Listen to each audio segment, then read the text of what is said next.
And it's really easy also for us, 80 years later, to look back and kind of see it in real black and white issues. Like there's the bad Nazis, and then there's the the noble, heroic resistance fighters.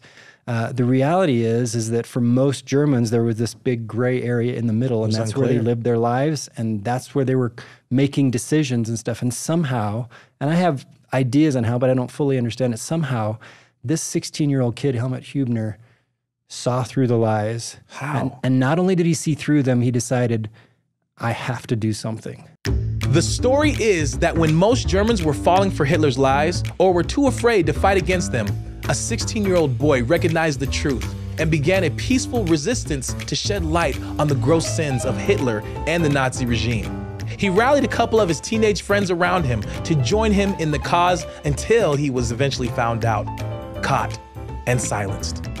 Today, we explore the story and importance of truth and conviction. I'm your host, Bonner. This is Lightwise.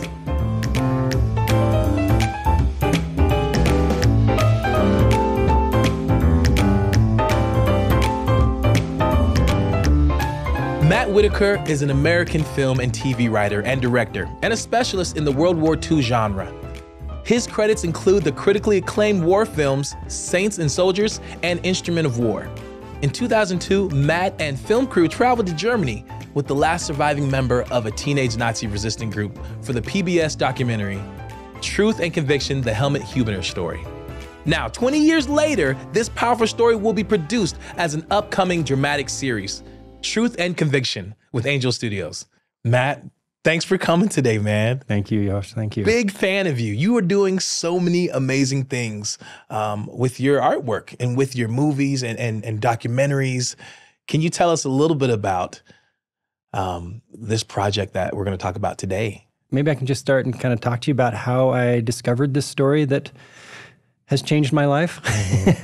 About 21 years ago, I was actually working on another documentary, another World War II documentary. And one of my colleagues on that, in that context, we were kind of immersed in World War II, and one of my colleagues asked me, hey, have you ever heard the story of Helmuth Hübener, this 16-year-old kid in Nazi Germany who ran a resistance group? And I was like, no, man, that sounds really cool. And he said, I think, he's no longer living, but I think that the last surviving member of this group of teenagers who ran this resistance group in Nazi Germany, I think he's still alive. I think he just lives not far from here. We should call him up and just see if he's, and I was like, dude, I'm in. Yeah, let's do it. So we actually, his name was Karl-Heinz Schnibe. So we actually opened up the phone book. We didn't know how to get a hold of him, so we just opened up the phone book and found, there he was, Schnibe in the phone book, called him up and just asked him, told him kind of who we were. We're documentary filmmakers. Would you be interested? Would you be open to the idea of us coming over and you can kind of share a little bit of your story with us? And he said, yeah, sure. Come on over, And so we went over there and it was really kind of a preliminary discussion. He just kind of opened up to a certain extent and just really shared his story. Did you know it was going to go as far as it did? Did you know, this is going to be an amazing story? Because there's so many stories that aren't told. Yeah, no. And for you to have access to a story from the mouth of someone who's actually involved. Absolutely. That's you hit it right there.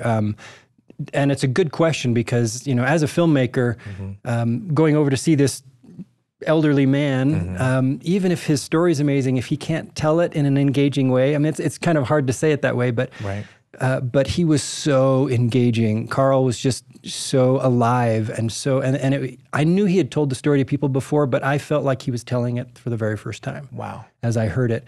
And we walked out of his house that day and I was just absolutely, we have to make this into a movie. And in my mind, it was, I was making documentary films at the time, so this is going to be a documentary. And so we followed up with him. It was actually on June 6th, 2001. Dates are a big deal to me. June 6th is D-Day, Yes. June 6th. And you have a close connection with your own family. I do. My dad was a World War II bomber pilot. And so, World War II kind of runs through my veins and is something I'm very passionate about. So on June 6th, and that just happened to be the day that Carl was available. Oh, wow. But we sat him down with cameras rolling this time and just had him tell us his whole story. And his involvement when he was 17 years old and being recruited by his 16-year-old friend, Helmuth Hübener, and then joined by another 15-year-old friend, Rudi Voba, to start putting out these anti-Hitler, anti-Nazi flyers that his friend Helmuth Hübener was writing, and typing up, and then making copies of, and then he would give it to his friends, and they would go out at night and put them out. See, when I was 16, I was getting together with my friends. Hey, do we have enough to play basketball or video games or something, or go see a movie? They were about creating change and enlightening people. Yeah, exactly. I was worried about like zits and acne when I was 16. They were worried about, is the Gestapo going to catch us, Wow. Now, tell us a little bit about, for those of us that don't know what the Gestapo is. Yeah, so the Gestapo, and it's actually, in German, they will conflate several long words together. German has all those really long words. So they conflate words. So it's the Geheime Staatspolizei. It's basically the secret police. Wow. And so in Nazi Germany, the Gestapo were the ones that everyone was afraid of. They were the ones that were listening in. They were the ones that were following up on leads. If somebody even whispered to the wrong person something against Hitler or words of dissent, the Gestapo would show up at their door 4 or 5 in the morning, pull them out, torture them, and put them in a camp, or, just scare them to the point where they would fall back into line. And this is general knowledge. People just knew this is what happened. Yeah, everybody knew that. So even with that knowledge. Even though they knew that, even though they knew that was the risk, they did it anyway, and that's something that we can go further into at some point if you want. But why did this 16-year-old kid, first of all, how did he see what so many people didn't see? We're missing. Yeah. Adults were walking around like, no, this is life. This is right. This is just the way things are. That's exactly right. This is just the way things are. It's exactly right. And it's really easy also for us, 80 years later, to look back and kind of see it in real black and white issues. Like there's the bad Nazis, and then there's the noble, heroic resistance fighters.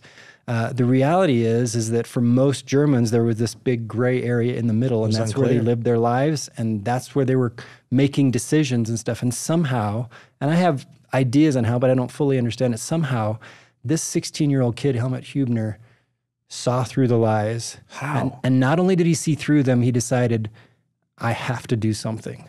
Where does that strength come from? Yeah.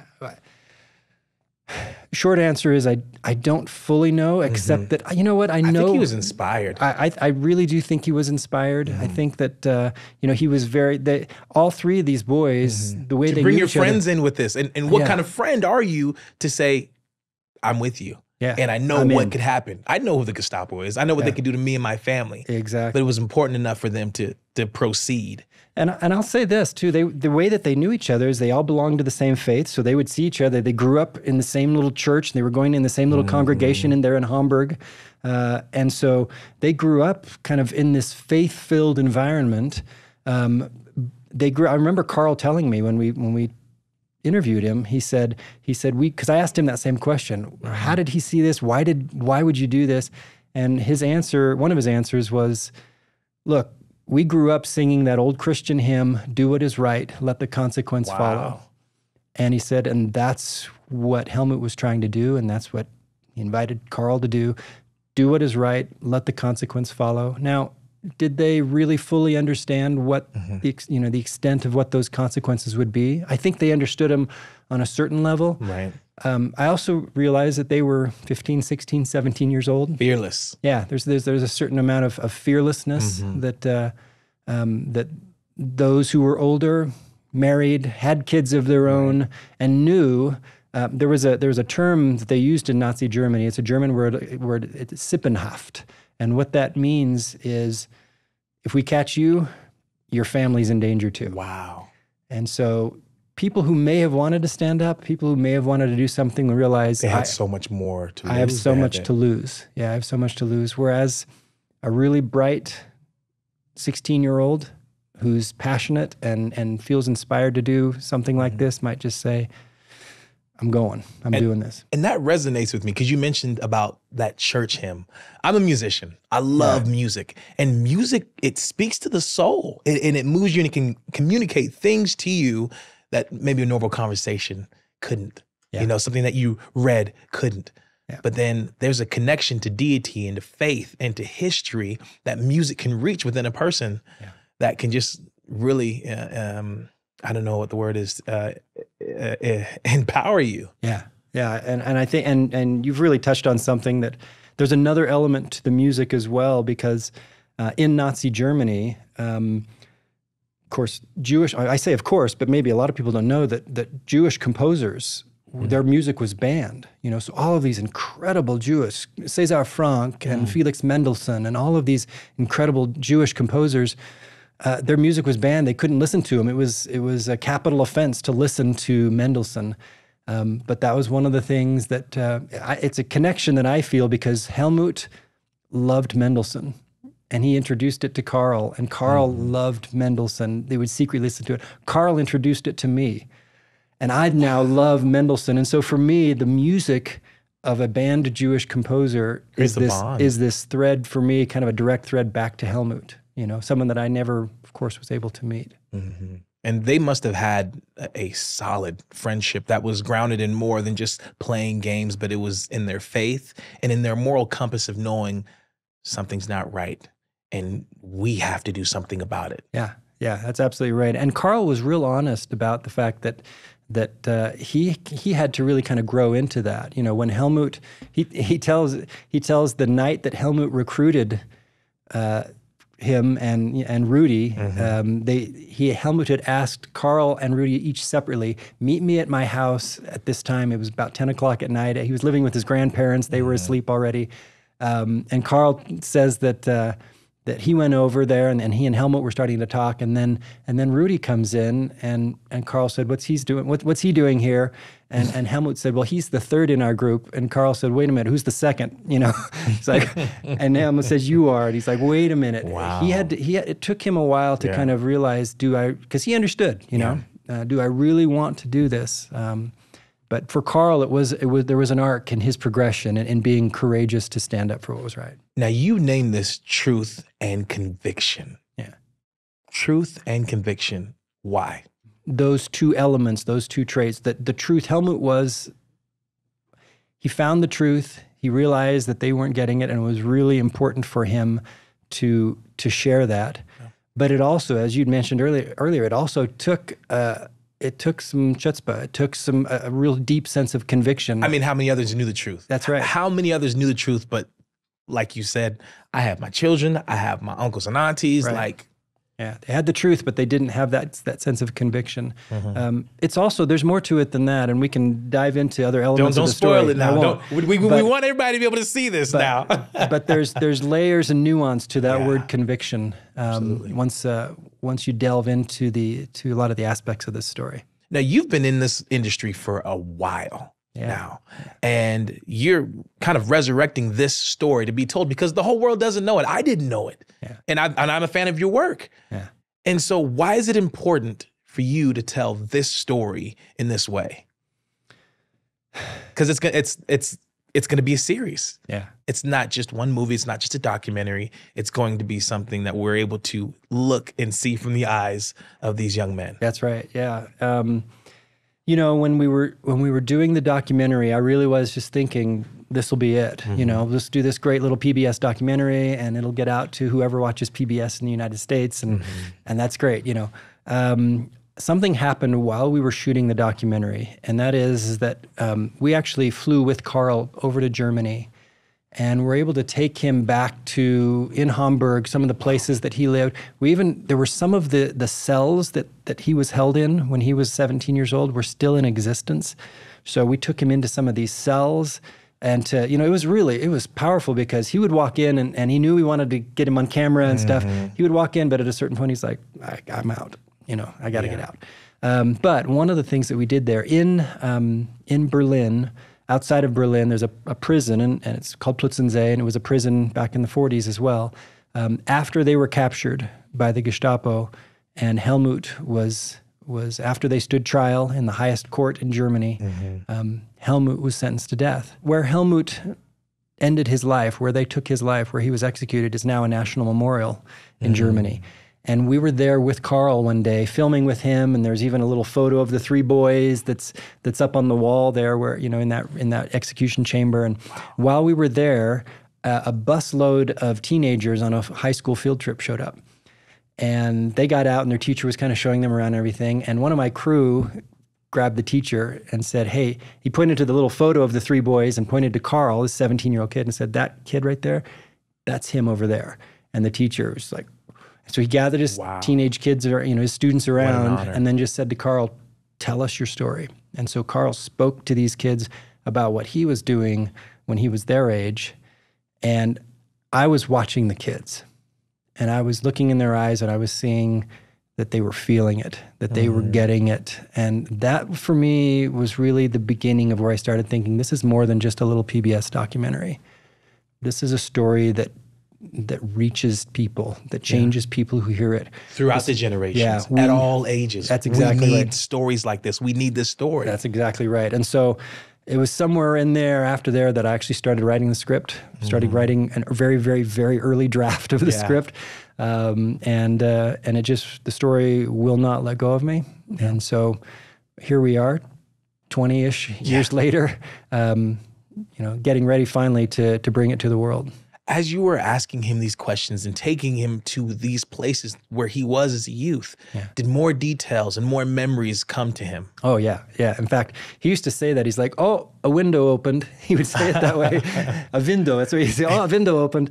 Where he would all of a sudden remember just this very specific detail. I can share one with you if you'd like, just because it's what I was later when I was working on the script. And we were actually writing a scene where Helmuth was in a cell, being held in a cell. And I went to Carl, I said, what would this have been like for him? What were the details? What was it like to be in one of these cells? And he said, "Oh yeah." He said, one of his hands would have been handcuffed to a chain, and then that chain was attached to the wall. And it was short enough so he couldn't ever stand up fully. It just kind of kept him bent over all the time, but he was just changing. They are not adults. These are teenage young boys. Yeah. That's one of those just little memories that Carl said, "Oh, who else is going to know that?" Well, somebody who was there. Absolutely. Yeah. Wow. Yeah. So why is this story important for us? This is history. This has happened. Yeah. It's over. What does this do for the viewer? It's a really good question, and there are a couple. I feel very strongly about it in a couple ways, and one is truth. Today, I don't know if you've ever heard, people talking about how to know what is real news, what is fake news, what is truth, what is not truth. Right. Trying to determine what that is. I think that's as important, if not more important, today than it ever has been. Right. But beyond that, we have a story about teenagers who stood up and did something right. And, I have a hard time maybe getting my kids to watch a movie like Gandhi, which I think is amazing, about this one man who stood up in a peaceful resistance, and that kind of a thing. They may not dig that kind of a film, but they will watch a movie about some teenagers, some kids their age. Because their peers, they see themselves They see themselves in this, and they see, oh, this is why it's important to stand up for what's right. This is why it's important to speak to the truth. And it really does, explores those issues and how do you reach, how do we reach our kids and our grandkids with media that will make that kind of a difference in their lives? Absolutely. I mean, there was a man that said that we could be in a room full of our friends and we'll take a selfie and we'll look at the selfie and the first person you're going to look for is you. What am I looking like? What? Yeah. So for them to be able to say, wow, they are my age. Yeah. Oh, I've had a situation like this. Yeah. Oh, that's funny. I think there's so much more, like you said, for us to learn from these kinds of stories, because not only are these students and the youth now looking to see, well, where could I have stood up? What could I have done differently? Yeah. How can I be like Helmuth, right? Or how can I reference my elders? That's something that we've started to lose a little bit. Yeah. And the fact that we are where we are at because of those who came before us, because of what they've given up, right? Now, how would you go about telling the youth, hey, watch this historical documentary or watch this historical series? What would you say to them that would entice them to want to watch this series? Well, the great thing is that usually it's their parents who are saying, "Hey, you have to watch it." They want their the parents, but it's actually a really good question. It's important to remember that while it's amazing how brave, the courage that they showed to do this, they were also teenagers and they were out to have a good time even in Nazi Germany, you know? And so a lot of when people watch the series, they'll see from the very first scene almost, they'll see boys that are daring each other, having fun, trying to figure out, you know, who they are. And there's this cute, really cute girl at where Helmuth works, and he's not good with the girls. He knows how to write like up a storm, but to talk to a cute girl is not his strength. And so you get to see all these just really relatable, you know, things, and see him develop fully as a person and not just as a resistance fighter. So again, it's things that I think that teens will see. Hey, that hasn't changed. This was 80 years ago, but that hasn't changed. I still feel that way inside, you know? Wow. Well, there is someone who also is a fan of you that we're all fans of, and he's pretty accomplished. Tell us about your friend Jerry. Can I call him Jerry? You can call him Jerry, yeah. Gerald R. Mullen, but yeah, we call him Jerry. Gerald R. Mullen. Accomplished executive producer. Yeah. And some of the projects that he's been have just, I mean, we still watch him. Oh, yeah. Well, like it is still good. It was made 20, 30 years ago, but you watch it now and you're like, oh, was that made yesterday? Oh, yeah. Yeah, if you start listening, it was obviously Schindler's List, for which he won the Academy Award, but he did a number of films with Steven Spielberg, Jurassic Park. Yeah. But also other films with other wonderful filmmakers, Rain Man, which he actually is in, if you ever get a chance to watch the film. The director couldn't cast a certain part. And my gosh, I'm going to rewatch it. I got to look for him. Dr. Bruner, you'll see it. Oh, he was the doctor? Yeah. Oh, my goodness. So what did he say about this? So we actually, I had the real privilege of meeting Jerry early in my career. And he was just so encouraging, even long before I knew about this story or anything, like just encouraging me in my career. And once I had something like this, you know, and we had a script in place, I sent it to him just to kind of get his take. You know, I said, this is the man who produced Schindler's List. He knows a thing or two about the power of these kinds of stories. And that's got to be nerve-wracking, because this is, I mean, it's not like you did this and we did it in a year. No, this has been years of your work. Yeah. And then sending it to him saying, what do you think? You know, here's my heart. Yeah. His response back was just amazing. He sent it in an email to me, but he said, basically said in my 50 plus years in the business, I've read a lot of really, really good scripts. And once again, I've been blessed to have read a masterpiece. Blessed. Yeah. And he just said, I was moved to tears, and I wanted to be, I was moved to pride and tears and love of country and all these things that this little script that my writing partner and I wrote made him feel. And so to get that from him and to realize, oh, I think we're onto something, you know? Yeah. So, and Jerry has been a real proponent of the film and of the project ever since, and for many years. We just recently went out and interviewed him again just to talk to him about it. It's great. So that's interesting, because World War II it's popular. So many people want to write about it. Yeah. You know, what makes this special or different from maybe other movies that we've seen or other series that are made during this time period?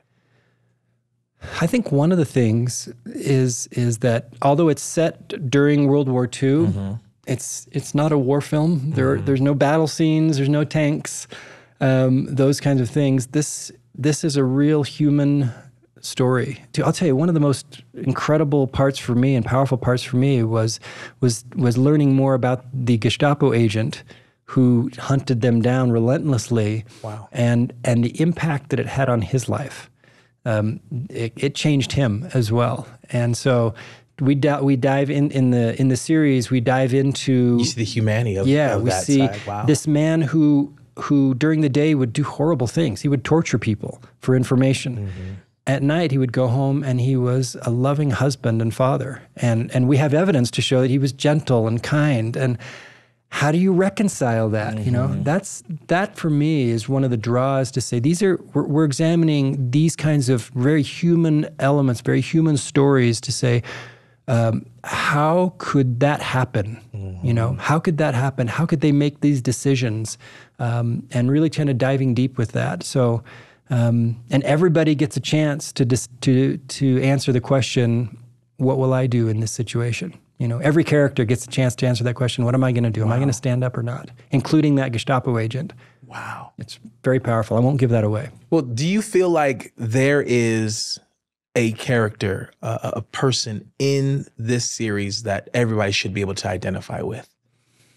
That is a great question. I think, and I'm not trying to evade your question, but I think that there are a number of characters, and I think it depends on who's watching it. You know, I mean, for me, what do I get out of it? I'm not German. I have no relatives that I know that fought in the war. How can I benefit from watching this series? How can I be better? Yeah, and I'll ask you a personal question. Are you married? Yeah. You have kids? I do. Okay. Then you may identify most with this man who was their religious leader in their congregation. He was their bishop and was a good man and was married and had kids and was also a devout Nazi and just really had bought into the whole thing and just believed it. And he was, and his experience, because he was kind of Helmuth had a stepfather who was in the Nazi police. They didn't get along very well. Wow. And so this religious leader was kind of a father figure to him, and they had this close relationship. Oh my goodness. And then when Helmuth did what he did, and then his bishop found out about it, he had a decision to make because he understood very clearly, if I don't come forward with this, are my wife and kids in danger too? You know, how important is it to me? It's one thing to say, oh yeah, I will stand up for the truth. The truth is important to me. I will stand up for it. At what cost? At what cost? Wow. Well, I'm so glad that you led with, do you have kids? This religious leader. Oh, and he was a Nazi. Okay. Oh, wow. Like it really made me look through a lens of empathy and like, oh my goodness. Instead of just writing him off, I'm looking at his whole situation. And that's hard to do, especially in today's, atmosphere. Yeah. We're saying, this is where I align. I'm here. I know what's right. And like you said, that gray area was a little bit more gray, a little larger. Yeah. But it's here too. We all have our gray areas, that we have to navigate. I'm just saying, in reflecting, like now we can look back and say, oh no, wrong, you know. But in that time, looking at the world, they were thick in the middle of it. And then we have that here. Yeah. Wow. Yeah. This series is gonna make everybody better people. This is good. I hope it does. I'll tell you, my first hope is that it will entertain and move. But I also hope that it will edify. Wow. I hope that people that every once in a while you see a movie that doesn't just, you enjoy it. We all enjoy movies, but then we forget and move on and everything. Every once in a while you go to a movie or you watch a series and it changes you. It changes something about you and you make different decisions in your life. That's what this story has done to me. And our hope and intent is that we're creating a series that will do that for everybody who watches it. Wow. Well, I know it will. Because I know the guys that say, hey, we want this. Angel Studios, this is a part of this. How did they get you?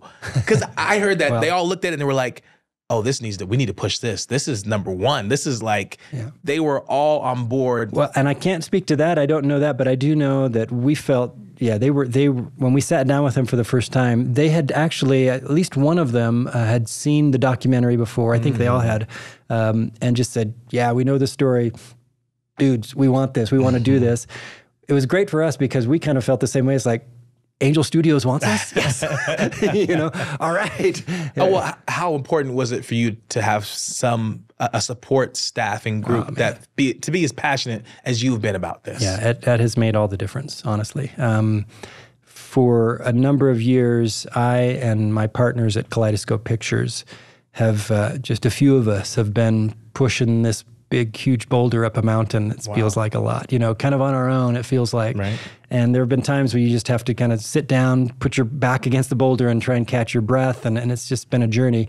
And then we get here with Angel Studios, and they are, you know, I've got a whole team that's like, hey, we're going to help you do your live streams.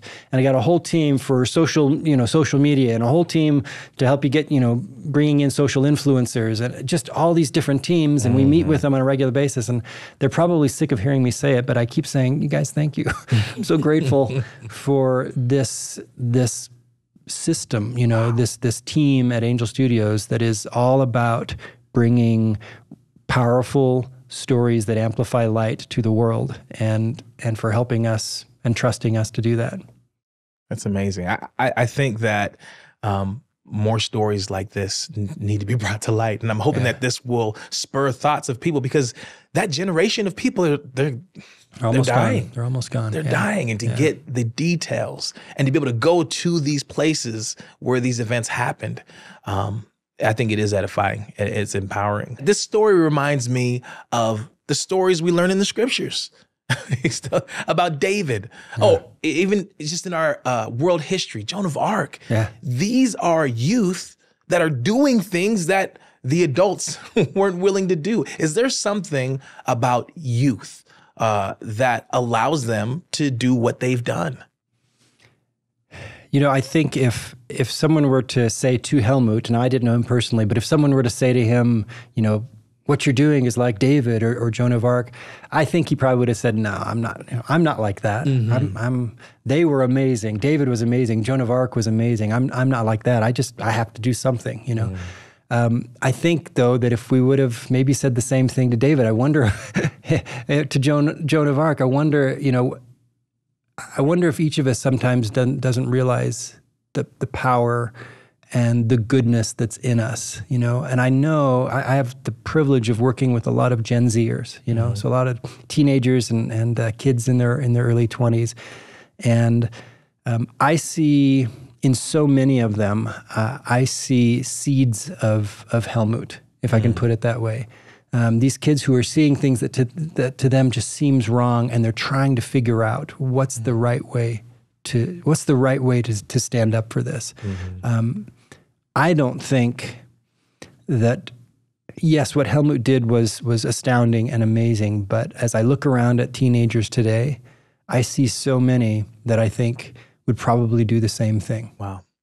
That says a lot about our youth and what is within them. Yeah. And I think you mentioned this earlier, but I think they get kind of a bad rap, you know, and I understand it, you know, again, they're teenagers. I was there too. Man, I was such a dork when I was a teenager, you know. Can we get a picture? Can we make sure that there's a picture of him in his teenage years attached to this? This was the mid-'80s, so I thought I was preppy. So I had the eyes out shirt and the collar up. And, hey, it's coming back. Oh, I know. It's coming back. Yeah, I have to tell my kids, see, Dad was cool. But I wasn't. Look what I saved for you, son. But I wasn't. And as I look back at myself, you know, I don't think that I would have done what Helmuth did, but if I'm honest, I also see that I tried to be kind to the people who didn't have friends. I tried to, you know, the kid who was getting bullied, I tried to be brave enough to go and be his friend. I may not have been brave enough to stand up for him in the moment, but I would try to go to him after and let him know. So even as I look back at my dumb little teenage self, the seeds were there, you know? And if we have examples like Helmuth Hübener, and if I can make that leap to like Joan of Arc and like David and these other, you know, people, youth that we know from history who stood up and did something really brave, I think it gives an opportunity for the seeds that's in all of, yes, the teenagers, but in all of us to start to grow. Absolutely. I mean, us as adults, we can see that. And we want the youth to be able to, hey, that is within you. You could be a leader. There's so many things that you could do to help make this world better, because youth, really, they have this deep sense of fairness. You know, things need to be fair. And if somebody is stepping out of line, they can see that and they notice that. And they also have a heightened level of empathy. They tend to feel more. I think it's our experiences and our world experience sometimes tends to desensitize us the older that we get. It deadens that. And that's why we need, I totally agree with that. That's why we need that fresh and sometimes annoying perspective of those teenagers. You know, when our teenagers say to us, Dad, you know, you don't do that, you know, or don't say that, or that's not nice. Yeah. Without instead of getting defensive, listening, okay, maybe I've become desensitized to something that my son or daughter is still really seeing very clearly. They remember. Yeah. And they'll hold you to that standard. Yes, they will. But Dad, you told me when I was 4, you're like, what? yeah, bless their pointed little heads. Yeah. So now I'm going to give you an opportunity, like Gerald R. Mullen did for your stuff, and saying, this is good, this is blessed. Like I was blessed to be able to read this. What are some shows or documentaries that you've seen that you feel will edify and bring light into people's lives? Like, what are some of my favorite movies? Yeah. I'm just wanting to know where is your mind, and who's doing what you're doing with this piece? Who else is doing that, and with what shows? Yeah, I'll tell you, one of my all-time favorite films, and it's one of those films that did change me, is a film called Dead Poets Society. I don't know if you've seen that. Robin Williams and Ethan Hawke, and about some teenage boys who, you know, saw an example of somebody who was teaching them to carpe diem, to seize the day.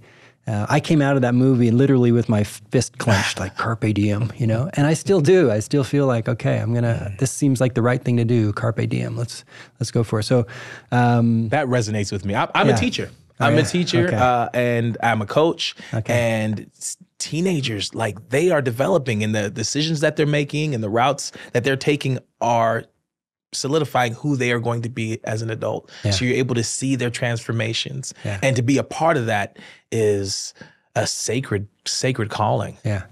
And on the other end, maybe the other end of a spectrum, another film that I just love and has had an impact on my life is Groundhog Day. Oh, whoa. And I know it's like this Bill Murray comedy. You just think this, but I walked out of that having laughed all the way through it, but I walked out of that thinking, man, wouldn't that be kind of cool if for a while you did have the same day, so you could just really focus on changing something about yourself.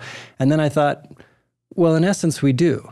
You know, if I decided today that I was going to start every day, I wanted to learn how to be a chainsaw ice sculptor like he does in the film, I could do that if that's where I wanted to focus my time. And I started thinking through, what are the things that if I start right now and just do it a little bit every day, that I could kind of have my Groundhog Day effect and could become proficient or even, you know, highly skilled at something. What are the attributes about myself that I want to develop?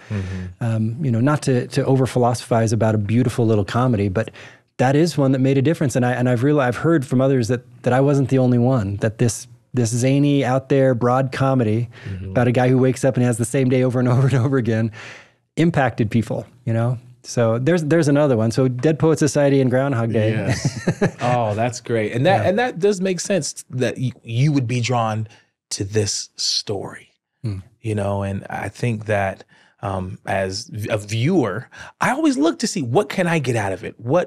How is this going to help me? What can I learn? How can this make me laugh? How can this make me be better? And it sounds like this series has a lot of opportunity for all of those. I believe to the depths of my heart that it does, yes. Wow. Now, for someone who is not familiar with the German language, are we going to be able to understand the actors as they talk? Yes. And are we going to have to like read subtitles?